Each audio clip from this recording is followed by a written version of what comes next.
Hey everyone, how's it going? I have a quick story to share with you. I wasn't sure who to tell it to, how to tell it, so I thought I'm just going to put it on a video, put it up on YouTube. If anybody's interested in it, they'll find it. So this story is about Anthony Fantano of the Needle Drop. He first reached out to me about 8 years ago when I had a music site, and he said, hey, do you have any advice for me? You've been doing this for a while, and we talked back and forth. And Anthony he became very famous. He has a website and a YouTube channel where he reviews albums and goes, I give this a light 6. And then everybody who reads it or watches it goes, no, it's a 9. And then they fight and he gets hits and more money and so on and so forth. He also has his own meme channel. And I think anybody over the age of 25, he's just way too old. It's like the false fountain of youth for idiots memes when you're an adult. But anyway, so let's get into the story. About 2 weeks ago, I get this weird email from Anthony Fantano saying, hey man, I haven't talked to you in a while. I think we met once in real life, just briefly. He said, I want to fly you up to New York. I'm flying all my friends and family and people who supported me over the years. I just landed this huge sponsorship deal and I'm renting out this warehouse club party thing in Brooklyn and everybody's invited. I'm flying everybody out. I'm like, wow, he must have made like $1 million if he's flying out hundreds of people. So I think to myself, I'm like, I don't really know this guy, so it's kind of weird, but free trip to New York, you know, so let's go. So I fly up there on Saturday. This just happened. I've been trying to think about, like, how do I tell the story? It's the first time telling it, so I'm sorry if it rambles. But so I land at LaGuardia, and I get a town card over to this warehouse. It's about 11 o'clock at night, and I'm running behind. And I get there, and I have to be honest, when I first saw this, I was like, man, Anthony Fantano, really famous and really rich, because this whole warehouse, I would say it held 800 people. Laser show, DJ was going crazy. Not really my thing, but I was just like, man, I thought it was just like we were gonna be hanging out or something. So I text him like, hey man, I know that you got all your friends here, you're busy, but I'd love to say hi and thank you for the free trip to New York City, you know, in this great party. And he texts me, he goes, I'm in the promoter's office, and this is where the story starts getting weird. Just come back, ask the bartender, they'll take you to the promoter's office. So the bartender leads me like Goodfellas, like down some steps and through a kitchen to this promoter's office. And when I open the door, the first thing I see is a big duffel bag full of cash, just overflowing with cash, stacks of hundreds. And Anthony's standing up, the club promoter is at his desk, and Anthony's just yelling at this guy. He's going, you told me I could have this club to myself. There's no amount of money. I'll pay anything. You know, let's get going. The guy finally breaks it down and he's like, 30 grand, you can decide who stays and goes. Because that was kind of the thing that Anthony wanted. He wanted to pick who could stay and who could go. So the guy was like, are you just going to go through individually and say, hey, you know, you can stay, you can go? He was like, no, kick out all the guys. The women can stay for free. And tell them it's an open bar. And I'm like, open bar? That's crazy. And then that's when I start realizing, that's when everything starts kind of clicking together. I'm like, none of those people outside are his friends. So who did he invite? And I start looking around the promoter's office. There's me, there's this other guy, there's another guy with a Bluetooth, and then the promoter and Anthony. So there's only like 5 of us in this room. So I'm thinking hundreds of people, 5 people, and one of them works at the club. So Anthony turns around and he goes, oh shit, it's Pogs, and gives me a big hug. And I go, hey, it's Zach, I'm not Pogs. He goes, no, my new thing is I give everyone nicknames. You're Pogs. And so for the rest of the night, he called me Pogs, even though my name is Zach. Then he introduces me to his childhood friend, whose real name is Tim, but he calls Lobster Boy because once or twice when they were kids up in New England, they ate lobster rolls. Kind of a stretch. And then my favorite part of the entire story is I meet his assistant, and he introduces himself as Sheldon.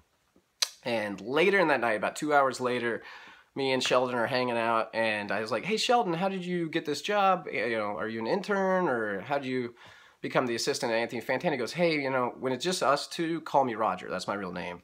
I'm like, oh yeah, okay, the nickname thing. I'm like, why are you called Sheldon? And my favorite part about flying to New York is I discovered that Anthony Fantano is a huge Big Bang Theory fan. So he makes his assistant refer to himself as Sheldon just because he likes this really crappy TV show. So anyway, Anthony gets on the microphone, he announces free bar. One note is when they cleared everybody out, a lot of women got upset that they're, you know, it's sexist that like, oh, the women can stay, but the men have to leave. So a lot of them left. So now in this club that had 800, 900 people, I would guess, I'm just guessing, now there's like 30 women, me, Lobster Boy, the promoter, the DJ, and can't forget about Sheldon. And he was always off in the corner, you know, on his phone. But anyway, so now it's a really empty space, and he gets on the microphone, he's really proud of himself, and Anthony says, hey, open bar. So everyone kind of just goes to the bar like, oh, at least we're getting something out of this weird night. But he told the bar not to sell any of the product, only to sell his new product. And this is the only part where I might get in trouble because I'm leaking a product that he's going to be releasing soon. It's called Cal Juice, and it looks like an energy drink. If you don't know who Cal is, he has this character named Cal Chuchesta that he brings on his show and has a mustache, and it's Cal's face on this green can, and it tastes like orange bitters, champagne, kind of like a LaCroix a little bit. It's like really watered down, and and vodka and Red Bull, I would say it's garbage. It's terrible, but he had crates of this stuff, so I think he thinks he's going to brand this drink. So everybody's excited, runs over to the bar, and then they get free Cal Juice, and it was disgusting, and everyone's kind of upset about it. And he's talking to this, I didn't even really get to talk to him because he's just hitting on women. And he's at this bar, and he's talking to this woman, you know, and she's trying to get out of it. I'm overhearing it, just observing, and he basically goes, you know, like, oh, what are you up to later? And she's like, well, I kind of only date DJs. Like, that's my thing. And you can tell she's stretching just to get away from this creep. And he goes, oh, well, I'm a DJ. And he runs and tells the DJ to get off. All right? So the DJ leaves, and Anthony runs into the men's restroom. And it might be the most disturbing and sad image to see an empty dance floor where everybody just an hour before was having a great time and the lasers are going, but with no music. And it was very David Lynch. It was really, really scary. Anthony comes out without his shirt on and a hat that says #mashup. He's DJ #mashup. And he tried to do like this girl talk thing where he layers 2 songs over, but he wasn't like chopping them up or anything. He just put 2 tracks on top of each other. And the first one was Nicki Minaj's Anaconda mixed with a Death Grip track that I couldn't identify. And it was just like Cal Juice. It was garbage. And then the club promoter around 2 a.m. said, hey, all right, you paid, you got to go now. He goes, one last thing, Sheldon, bring out the present. And Sheldon brings out this huge cake. And we all circled around the cake. There's like 10 women left. Everybody's drinking Cal Juice. And there's this cake, and we all sing happy birthday, and the lasers are going. There's no sound, just a cappella happy birthday, real creepy. And then I start to kind of go toward the exit. I see this table with sheets of paper spread out and a $100 bill on each piece of paper. I kind of move it aside, and they're non-disclosure forms. He was basically paying everybody who stayed when he kicked the guys out $100 not to disclose all of this weird egotistical stuff like the cake and the DJ mashup and the Cal Juice and stuff like that. I thought to myself, I was like, I could really use $100, but the story is worth $100, so I didn't sign it.